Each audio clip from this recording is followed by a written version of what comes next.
segera kami panggil peserta dengan nomor tampil 04 yang akan membawakan tausiah dengan judul Al-Quran sebagai landasan dalam menciptakan generasi emas bangsa. Baik, Dewan Hakim yang terhormat, pendengar dan pemirsa, inilah peserta dengan nomor tampil 04. Assalamualaikum warahmatullahi wabarakatuh. Alhamdulillahilladzi ja'ala fi aidi syabab amral ummah, wassalatu wassalamu ala rasulillah, amma ba'd. Hadirin para pendengar RRI dan Dewan Juri yang baik hati, wajah berseri-seri masih menemani sampai hari ini yang dirahmati Sang Ilahi. Sebagai permulaan saya awali dengan pertanyaan. Saudara semua tahu kampus UGM Yogyakarta yang terkenal dengan mahasiswa pinternya? Sadarkah saudara hari ini kita berada di Pondok Pesantren Sunan Pandanaran Yogyakarta yang sudah bertahun-tahun melahirkan generasi hebat Indonesia? Pernahkah kita melihat berita yang dirilis oleh Kementerian Pendidikan dan Kebudayaan tahun 2023? Ada 108 pemuda hebat Indonesia yang menoreh prestasi luar biasa di kancah internasional. Mereka itulah hadirin generasi muda yang akan membawa wajah Indonesia ke arah yang lebih gemilang. BAB hadirin, betul apa betul? Namun hadirin, akhir-akhir ini terdengar desas-desus yang kurang mengenakkan hati tentang remaja masa kini. Bagaimana tidak hadirin, berita hangat baru-baru ini saya lansir dari rri.co.id.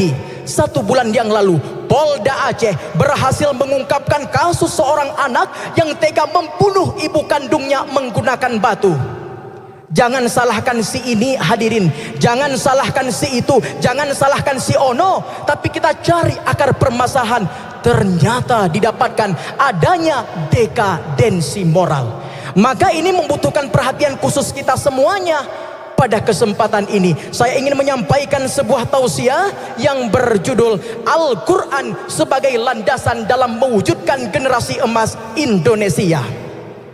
Lalu bagaimana langkah selanjutnya? Apa solusinya?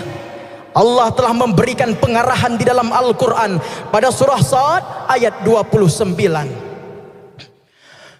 A'udzu billahi minasy syaithanir rajim. Bismillahirrahmanirrahim.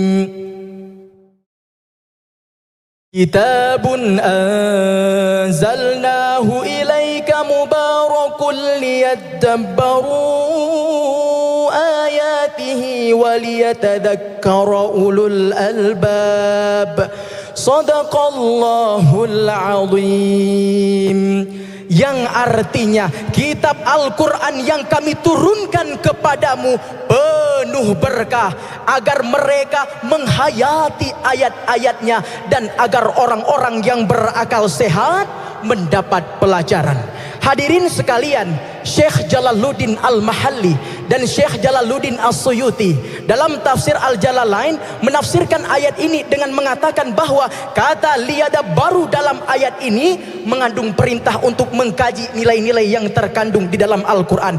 Dari situlah pedoman dan pelajaran berharga kita peroleh, kemudian kita jadikan sebagai pegangan. Inilah generasi ulul albab yang cerdas secara spiritual dan cerdas secara intelektual. Hadirin pemirsa RRI, kita semua yakin dan percaya Al-Quran adalah pedoman yang kompleks dalam kita menjalani kehidupan. Bang kameramen, Al-Quran mengajarkan kita ketakwaan bang, betul? Hadirin sekalian, Al-Quran memberikan pedoman kepada kita untuk meraih kesuksesan dunia dan akhirat, betul? Serta seluruh dinamika kehidupan terkandung di dalam Al-Quran. Pak Bu, contohnya kita buka surah Luqman ayat 12 sampai dengan 19. Kemudian kita baca terjemahannya, kita rangkum, maka didapati makna bahwa di dalam Al-Quran terdapat pesan-pesan pembelajaran, terdapat kasih sayang, dan tentunya nilai akhlakul karimah. Rasulullah Shallallahu Alaihi Wasallam pernah bersabda, dalam sebuah hadis riwayat Imam Malik yang artinya, aku telah tinggalkan kepada kamu dua perkara, kamu tidak akan tersesat selama berpegang kepadanya, yaitu Al-Quran dan Sunnah. Maka hadirin, kurang bukti apa lagi, kurang kajian teori apa lagi, apa pembuktian yang perlu kita dapatkan untuk kita meyakini bahwa Al-Quranlah pedoman dalam kehidupan kita. Kembali saya katakan hari ini, 100% uang kembali jaminannya saya berikan. Jika generasi milenial hari ini sudah dekat yang namanya Al-Quran, maka tidak ada lagi segala sifat buruk pada generasi milenial. Nihil, tidak ada lagi pembunuhan, pengeroyokan, pembulian, tawuran. Tidak kita saksikan bapak-bapak saat sholat Jumat dizolimi generasi milenial. Swallow-nya tiba-tiba hilang. Tetangga jadi tentram, biasanya remaja curi rambutan, masih mengkel sudah hilang, kini sudah aman.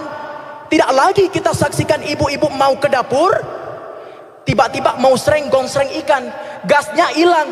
Bukan ulah setan, ulah siapa hadirin? Jangan suuzon dulu, ulah mereka yang jauh dari nilai Al-Quran.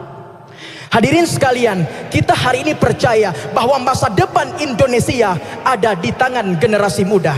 10, 20, 30 tahun yang akan datang, merekalah yang akan menjadi pemangku jabatan. Ada yang jadi DPR, ada yang jadi penguasa, kepala daerah, gubernur, bahkan bukan tidak mungkin menjadi kepala pusat direktur RRI. Maka hadirin, kita siapkan hari ini generasi milenial yang bernilai Qurani. Kita ayomi, kita edukasi, kita bimbing mereka untuk dekat dengan Al-Quran. Percayalah hadirin, jika generasi milenial hari ini sudah dekat dengan Al-Quran, soleh orangnya, santun perilakunya, sukses bangsa ini ke depannya. Panjenengan sekalian, sebuah senandung masih menemani kita.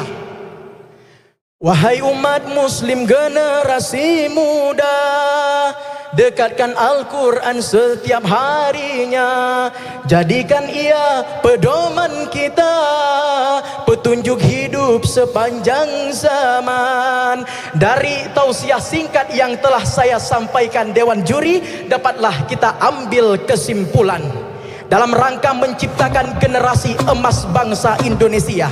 Maka langkah utama yang dapat kita tempuh, berpedomanlah, berlandaskanlah pada nilai Al-Quran. Jika nilai Al-Quran telah terinternalisasi pada diri generasi muda, maka percayalah generasi milenial akan menjadi generasi yang PTQ, pintar, takwa dan berkualitas. Insya Allah akan berhasil mewujudkan Indonesia emas. Demikian yang dapat saya sampaikan. Ke Ponpes Sunan Pandanaran menonton PTQ. Cukup sekian, wujudkan generasi Qurani. Wassalamualaikum warahmatullahi wabarakatuh.